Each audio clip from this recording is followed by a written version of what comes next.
In the glittering heart of New York, Manhattan, on one of Fifth Avenue's most exclusive corners, the Emerald Bloom Jewelry Store stood like a monument to elegance and luxury. Its display windows shimmered with the sparkle of million-dollar diamonds and rubies, and the polished marble floors of the interior gleamed beneath crystal chandeliers. Everyone called her Miss Thorne, but no one knew her last name was Danger. For she was a living legend, erased from the Army's most secret records, her very existence considered nothing more than a myth. Alice Thorne, in her mid-40s, slender and tall, her gaze always calm and observant. The faint lines of fatigue on her face, though seemingly ordinary, were in fact the silent traces of a soul forged in the crucible of war. She worked as a simple sales associate in the store, showing rare pieces to customers, engaged in daily tasks. To Mr. Arthur Jenkins, the store manager, she was merely a number, an ordinary employee who needed to meet monthly sales targets. Jenkins was always hasty, greedy, and prone to underestimating Alice's calm, almost invisible demeanor. Alice's eyes were constantly cast downwards, her steps almost inaudible. The luxurious glitter of the store seemed to swallow her presence, rendering her almost invisible. Yet for years she had been known as Shadow in the midst of war, a lethal soldier moving untraceably behind enemy lines in operational zones. The store's wealthy customers, with their flashy attire and haughty attitudes, would ignore Alice as if she were nobody, not even making eye contact when placing orders. Emily Davis, a young, inexperienced sales associate prone to panic, though kinder to Alice, could never perceive the power hidden within her. Alice knew every corner of the store, every blind spot of every security camera, every escape route, and even the precise location of every valuable jewel by heart. This knowledge was the culmination of years of military training, intelligence operations, and survival courses. The faint scars on her fingers were the silent mementos of bomb disposal operations that had once saved lives. That dreary New York afternoon was a harbinger of change. The sky was overcast with gray clouds, and even the city's usual cacophony seemed to have momentarily subsided. As evening approached, the store's main entrance suddenly burst open with a violent shove. 4 figures, masked and armed with heavy weapons, stormed inside. The elegant and peaceful atmosphere of the store was instantly shattered by screams and gunshots. As the heist began, hostages screamed, and Alice's blood, which seemed to have been frozen, suddenly began to flow. Panic spread rapidly. Mr. Jenkins, the store manager, trembled with fear, collapsing to the floor. Customers tried to hide behind display cases. Some whispered prayers. Young sales associate Emily, eyes brimming with tears, helplessly huddled against a wall. Marcus, Shadow Black, the leader of the heist team, coolly and professionally raised his weapon into the air. His voice echoed through every corner of the store. "Nobody move. This is a robbery. Any resistance, and you'll pay the price." Marcus was employing old military tactics. His tone, body language, and eye scans felt familiar to Alice. The sleeping soldier within Alice had suddenly awakened. Her eyes meticulously analyzed each robber's movement, posture, weapon grip. Her mind, in milliseconds, processed thousands of possibilities. The luxurious store's corridors transformed into the battlefield she had left 5 years ago in Afghanistan or Iraq. That day, not just diamonds, but lives would be saved. Flashback. Afghanistan, 5 years ago. At sunset, on a horizon painted crimson by the setting sun, a military operation team was ambushed amidst dust clouds. Screams, gunshots, the smell of blood. Sergeant Alice Thorne, covered in blood, struggled to move wounded soldiers to safety. The strap of her medical bag was stained with blood. An explosion threw her to the ground. When she opened her eyes, everything around her was engulfed in flames. Her commander, Colonel Robert Vance, yelled over the radio, "Thorne, where are you? Respond!" All Alice could do was take a wounded soldier's pulse, promising him survival with his last breath. That day, this incident led to Alice's being erased from records, declared dead. No one knew how she emerged from that hell, how the spirit of that war lived within her. That day, Alice had sacrificed herself to save lives. End of flashback. Alice's face no longer bore the expression of an ordinary sales associate. Her eyes were sharp and cold. As Marcus Black's voice echoed through the store, Alice remained hidden in a shadow behind a display case. The robbers quickly began collecting the most valuable jewels. Marcus, speaking into his radio, gave instructions to his team, seemingly managing an operation. Alice listened to his every command, recognizing the military cadence in his voice. This man was no ordinary thief. Perhaps, like her, his past had been shaped by war. Alice decided to use the store's security system to her advantage. Instead of hitting the panic button, she reached for a hidden switch.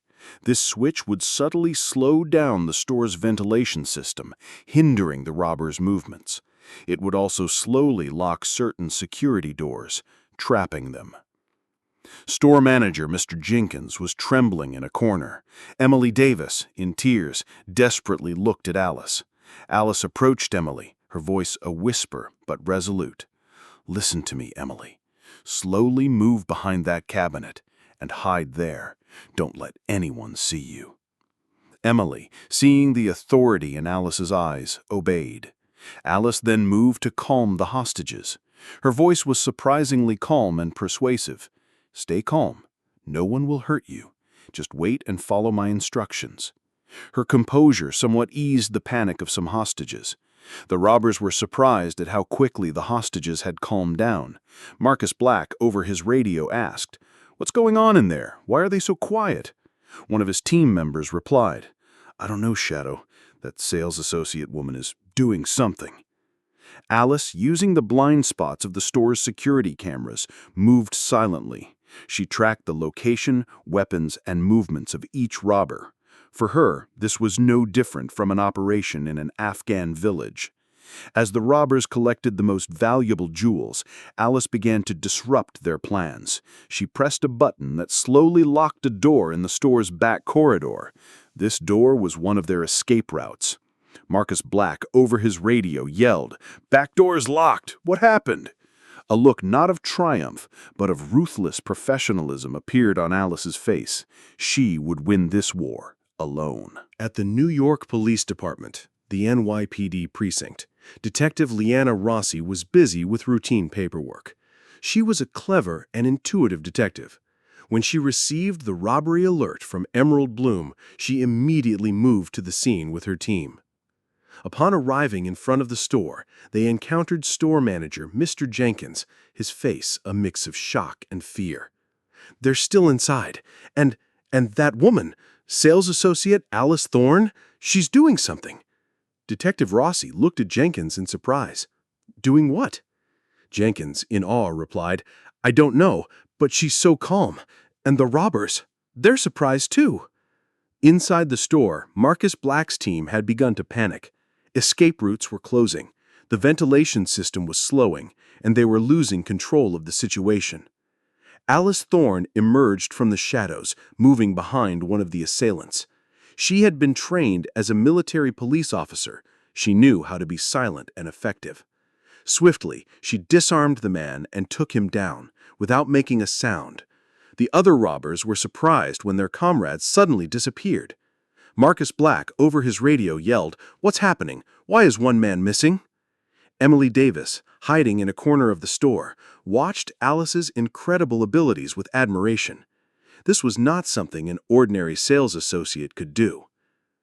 The NYPD's special operations teams had surrounded the store. Detective Leanna Rossi monitored the situation inside via radio. The sounds coming from inside felt less like a firefight and more like a curator arranging an exhibit. "One assailant neutralized, others surprised," announced an officer inside. Leanna's eyebrows furrowed. "Who neutralized him? Our team hasn't entered yet." The store security camera footage had been transmitted to the police station. The recording showed Alice Thorne moving like a shadow, neutralizing the robbers one by one. Every single one of her movements bore the signature of a military professional. Leanna's eyes widened in disbelief. "This woman, she's a soldier." When the confrontation inside the store ended, all the robbers had been neutralized. The jewels were safe, and the hostages were secure. Alice Thorne stood calmly in the middle of the store, among the disarmed robbers. When the police entered, they looked around in astonishment. Instead of the bloody shootout they expected, they found a flawlessly executed operation. Detective Lena Rossi approached Alice. "Miss Thorne, who are you? How did you do this?" Alice smiled, her face showing deep fatigue and an inner peace. "I just did my job, Detective. I protected innocent lives." Lena looked at the faint scars on Alice's hands. These scars would not be found on the hands of an ordinary sales associate. Alice Thorne was taken to the NYPD precinct for questioning after the incident. Detective Lena Rossi began investigating her past. However, Alice's name was not in any official military record. It was as if she had never existed. Lena suspected Alice had a military past. She tracked the traces of her war-honed skills. She contacted old military sources, spoke with veterans. Meanwhile, store manager Mr. Jenkins and young sales associate Emily Davis visited Alice. Mr. Jenkins repeatedly apologized to Alice, expressing his gratitude. Emily, on the other hand, looked at Alice with immense admiration. This ordinary sales associate had suddenly transformed into a hero for her. Lena Rossi's investigation led her to a classified military program called Project Nightingale. This program involved erasing the official records of soldiers with special abilities, integrating them into civilian life. They were ghost soldiers who would emerge to perform missions when needed, and then disappear back into the shadows without a trace. Among the photos in the file was a picture of a young female soldier, Alice Thorne.